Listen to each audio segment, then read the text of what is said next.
ഇന്ന് രാവിലെയോ രാത്രിയിലൊക്കെ നമുക്ക് കറിയൊന്നും ഇല്ലാതെ കഴിക്കാൻ പറ്റിയിട്ടുള്ള ഒരു ഗോതമ്പ് പൊടി വെച്ചിട്ടുള്ള ദോശയുടെ റെസിപ്പി ആയിട്ടാണ് വന്നിട്ടുള്ളത്. അതിനായിട്ട് 1.5 കപ്പ് ഗോതമ്പ് പൊടി ഒരു ബൗളിലേക്ക് എടുത്തിട്ടുണ്ട്. ഇതിലേക്ക് ഒരു 6 ടേബിൾ സ്പൂൺ ചിരിവെ തേങ്ങ ചേർത്തിട്ടുണ്ട്. പിന്നെ 2 പച്ചമുളക് പൊടിയായിട്ട് കട്ട് ചെയ്തതും ഈ മാവിലേക്ക് ആവശ്യത്തിനുള്ള ഉപ്പും ചേർത്തിട്ടുണ്ട്.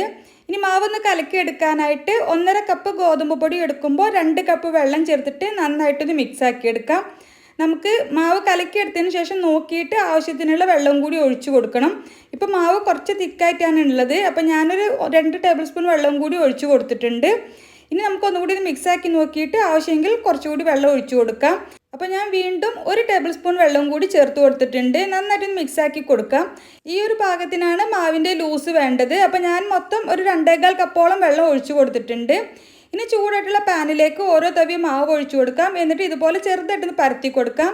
തേങ്ങയൊക്കെ ചേർത്തുകൊണ്ട് നമുക്കധികം കനം കുറച്ച് പരത്താൻ വേണ്ടിയിട്ട് പറ്റൂല. മുകൾ ഭാഗം ഒന്ന് ഡ്രൈ ആയി വന്നാലും മുകളിൽ കുറച്ച് നെയ്യോ ഓയിലോ വെളിച്ചെണ്ണയോ എന്തെങ്കിലും ഒന്ന് ബ്രഷ് ചെയ്ത് കൊടുക്കാം. എന്നിട്ട് മറിച്ചിട്ട് കൊടുത്തതിന് ശേഷം 2 സൈഡും നന്നായിട്ട് മൊരിച്ചെടുത്തിട്ട് വേണം ഇത് പാനിൽ നിന്നും മാറ്റാൻ. ഇപ്പോൾ നന്നായിട്ട് മൊരിഞ്ഞ് കിട്ടിയിട്ടുണ്ട്. ഇനി നമുക്കിത് പാനിൽ നിന്നും മാറ്റാം. ഇതുപോലെ തന്നെ ബാക്കിയുള്ള ദോശകളെല്ലാം ചുട്ടെടുക്കാം. നമുക്ക് കറി ഉണ്ടാക്കാൻ മടിയുള്ള ദിവസങ്ങളിലോ അല്ലെങ്കിൽ രാത്രിയിൽ എന്നും ചപ്പാത്തിയൊക്കെ കഴിക്കുന്നവർക്ക് കറിയൊന്നും ഇല്ലാതെ കഴിക്കാൻ പറ്റിയിട്ടുള്ള ഒരു അടിപൊളി റെസിപ്പിയാണ് ഇത്.